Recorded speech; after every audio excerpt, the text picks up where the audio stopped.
This video is made possible by Morning Brew. It's March 24, 2015, a typical day at the Marseille Air Traffic Control Center. At 9 hours, 29 minutes and 40 seconds, the controller on duty establishes a radio connection with Germanwings Flight 9525, flying from Barcelona to Dusseldorf. Following a standard procedure, the captain is given clearance to fly directly to the IRMAR waypoint. The Airbus A320-211's pilot confirms the controller's instructions by reading back the clearance. His aircraft is successfully directed. Less than a minute later, the controller notices that Flight 9525 has changed the selected altitude from 38,000 feet to 100 feet. The autopilot mode is set to descend, and the auto thrust to idle. The plane is slowing down and descending. Marseille Control Center tries to contact Flight 9525, but no one responds. The controller keeps trying as the plane keeps descending. Something's definitely wrong. The French air defense system also tries to contact the Germanwings crew, but with no success. At the Orange Caritat Air Base, a military Mirage jet takes off to intercept the airplane. The aircraft is now at an altitude below 10,000 feet and still descending.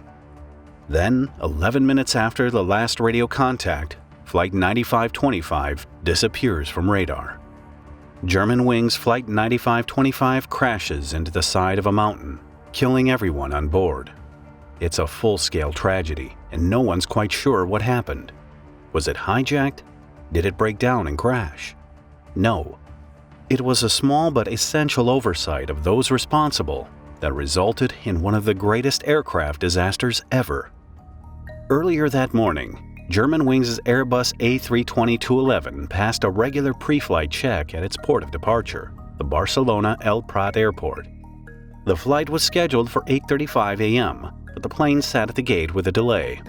Finally, after a quick boarding procedure, the pilot rolled the aircraft toward the runway. Behind the controls was 34-year-old Captain Patrick Sondenheimer, an experienced pilot with 10 years of flying experience and 6,000 flight hours. His co-pilot, 27-year-old Andreas Lubitz, who had joined the company 18 months before, had far less experience, with only 630 flight hours. The same crew made the outbound flight that day, taking off from Dusseldorf at 6:01 a.m. and landing in Barcelona at 7:57 a.m. After apologizing for the delay, Captain Sondenheimer promised the Flight 9525 passengers that he would do his best to make up for the lost time. At 9 a.m. Greenwich time, Airbus A320-211, registered as Delta Alpha India Papa X-Ray, took off from the runway and rose over the city of Barcelona. After taking the course toward the north, Captain Sondenheimer set the autopilot to climb in navigate mode. At 9:27 a.m., the plane reached the cruise altitude of 38,000 feet. With only an hour and a half to landing, Sondenheimer told his first officer to prepare the landing gear and check the Dusseldorf airport and weather information. Lubitz replied with a short but somewhat mysterious response. Hopefully, we'll see. A minute later, the crew established contact with the Marseille en route control center and received the flight route over France. It was 9:30 a.m. The plane was on its course, so Sondenheimer handed over the controls and the radio communication to Lubitz. He left the cockpit for the restroom. Less than half a minute later, Lubitz changed the selected altitude at the flight control unit from the current 38,000 feet to 100 feet, the lowest possible. The plane began descending, but neither the passengers nor any of the crew, including the pilot, noticed it. In Marseille, however, the controller did. He called Lubitz in but received no response. A minute later, Captain Sondenheimer was returning from the restroom, and as he tried to enter the cockpit, he found the door locked. The captain knocked but also got no response from inside. He attempted to enter the emergency access code at the door panel, but it was disabled. The co-pilot had switched on the cockpit door lock on the cockpit pedestal to prevent access. The feature was installed to prevent hijackers from entering the flight cabin. Captain Sondenheimer tried to contact Lubitz over the intercom, but with no success. All that time, Marseille Center continued attempts to establish a radio connection with the crew. Lubitz was silent, but the controller could clearly hear his breathing. He was conscious. calm, and in complete control of the plane. Once the captain realized the plane was descending, he started banging on the door, yelling at Lubitz to open it. With silence inside, Captain Sondenheimer tried to break in using an axe. He smashed the door as hard as he could, but could not break it. After 9/11, all planes were required to install shock-proof cockpit doors. There was no way to enter the flight cabin unless it was unlocked from the inside. The noise the captain was making while trying to break in caught passengers' attention. At that moment, the plane was at an altitude of 10,000 feet, with the peaks of the French Alps mountains dangerously close. There was panic in the cabin as the passengers screamed in fear. The captain kept yelling and banging on the door, while from the inside of the cockpit, a warning message could be heard. Terrain, terrain, pull up, pull up. The beeping became more frequent as the airplane rushed unstoppably toward the mountain slopes. The flight recorder that tracked the entire situation and allowed the reconstruction of these events stopped working at 9:41 a.m. At 10:15, the Marseille En route Control Center informed the French Bureau of Inquiry and Analysis for Civil Aviation Safety, or BEA, of the Flight 9525 crash. The crash site was located at an elevation of 5,085 feet on the southern slopes of the Tête des Travers Peak, which is at Alpes de Haute province in southeastern France. At the moment of impact, the airplane was flying at 435 miles per hour, causing total destruction of the aircraft. The plane wreck was scattered across an area of 2 square kilometers. The following day, on March 25th, French gendarmerie helicopters transported 7 BEA investigators to the crash site. They were accompanied by the search and rescue teams, yet there was hardly anything to rescue. The largest piece of the wreck was the size of a car. None of the 144 passengers and 6 crew members survived the crash. The scale of the airplane destruction, coupled with the harsh weather and terrain conditions at the site, led investigators to focus their search on finding the cockpit voice recorder, the so-called black box. After finding the voice recorder on the first day of the search and the flight data recorder the following week, the inspectors could reconstruct the course of the event. BEA included inspectors from Germany, Spain, the United Kingdom, and the United States in its investigation. While the investigation was ongoing, the owner of the Germanwings airline, Lufthansa, organized the transport of the victims' relatives to the crash site. At Marseille, Germanwings established a family support center to help the relatives identify their loved ones and organize the transport back home. Passengers on board the plane were citizens of 18 countries, most coming from Germany and Spain. After a month of investigation, the BEA prepared the preliminary report on May 6, 2015. The report concluded that co-pilot Lubitz deliberately crashed the airplane by setting up flight control inputs. Further, it was confirmed that during the outbound flight from Dusseldorf to Barcelona, Lubitz practiced the same procedure.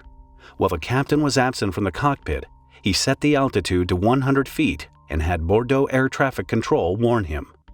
It was a shocking claim. What makes a pilot who's supposed to fly people between locations safely commit mass murder? Was he a terrorist? Was he insane? Lubitz was born in 1987 in Neuburg an der Donau, Bavaria, but grew up in Montebourg, a small town in the Rhineland-Palatinate state in western Germany. As a child, Andreas Lubitz was quiet and normal. He dreamt of becoming a pilot. When he was 14, he joined the Westerwald Flight Club, where he flew gliders. As an adult, his friends and colleagues said he was a diligent and determined pilot, definitely not the man who would deliberately crash a plane. Airplanes and flying were Lubitz's passions. For him, it wasn't just a job, it was a dream come true. When he was 20, Lubitz applied to join Lufthansa's Flight Academy in Bremen and was among the 5% of applicants who joined the program. During the course at the Bremen Academy, Lubitz took a short pause in his training, after which he moved to Lufthansa's training center in Arizona in the United States. Here, he gained 100 hours of flight training.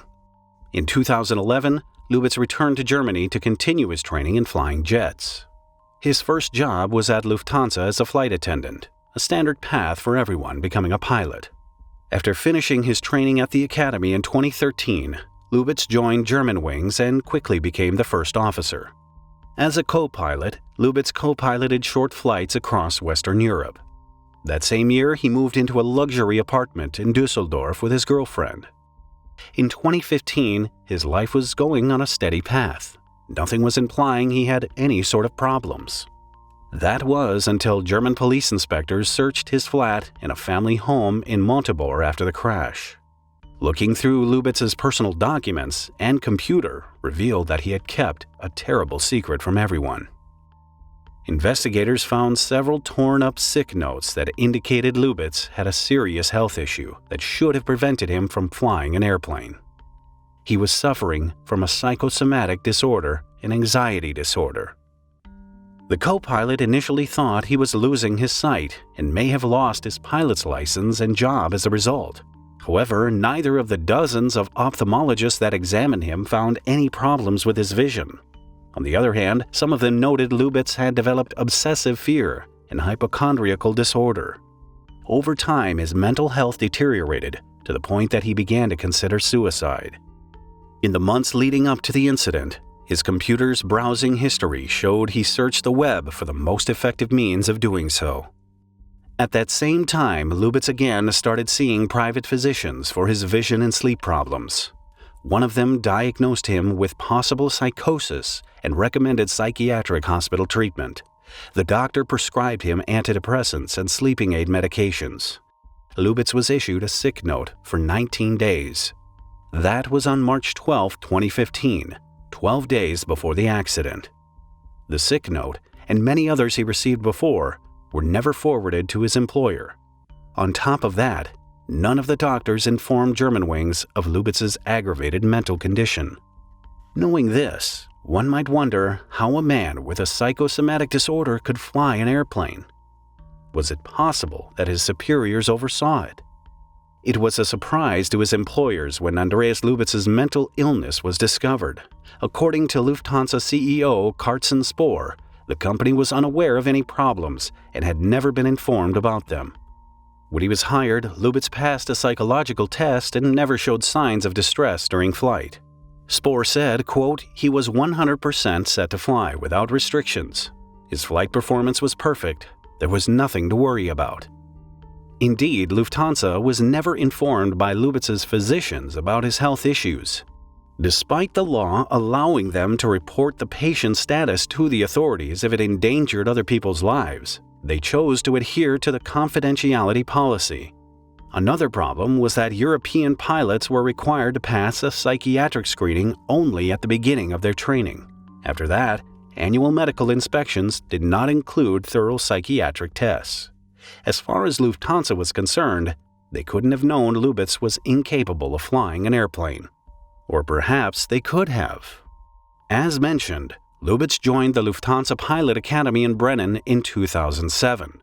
However, just after a few months of training, he dropped out and returned home. Why? Because he was diagnosed with a severe depressive episode followed by suicidal thoughts. After being treated with powerful antidepressants, Lubitz's psychiatrist recommended to German aviation officials that he resume his training in July of 2009. According to him, quote, "Mr. Lubitz completely recovered. There is not any residuum remained. The treatment has been finished." What he kept secret was that Lubitz continued using his medication until October. Aviation officials allowed Lubitz to continue the program, but amended him to a specific regular examination. If the pilot showed a need for psychiatric treatment, he would have been grounded. In 2010, when Andreas Lubitz applied to a training program in Arizona, he lied about his previous psychological problems. The U.S. Federal Aviation Administration caught the lie and forced Lubitz to admit he had a history of depression. In the end, he was granted to attend the program and earn his pilot's license. This was all noted in Lubitz's personal record. Lufthansa officials had the means to know he had a history of mental problems. Sir, your employee crashed a plane. Why won't you take questions? Additionally, they had to know and they were obligated to ensure he was fit to fly. It would have been possible to prevent the tragedy on Flight 9525 if officials had paid attention. In retribution, Lufthansa agreed to pay the families of victims 75,000 euros each, or $90,000, plus 10,000 euros to every close relative of a victim as compensation for their pain and suffering. Unfortunately, neither the Lufthansa nor Arizona Flight School was held legally accountable for the disaster. In response to the tragedy, the BEA recommended that all pilots in European Union airlines undergo routine, in-depth psychological testing.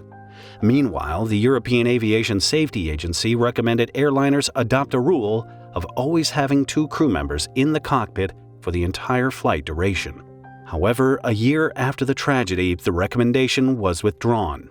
Lufthansa and Germanwings aborted the policy in 2017. Today's episode is sponsored by Morning Brew. If you're someone that likes to get the right news without unnecessary ads and clickbait headlines, then you are in the right place. Morning Brew is a free daily newsletter that condenses the most important news in business, finance, and tech into an enjoyable 5-minute read. Their witty and informative briefing has already become part of my daily morning routine.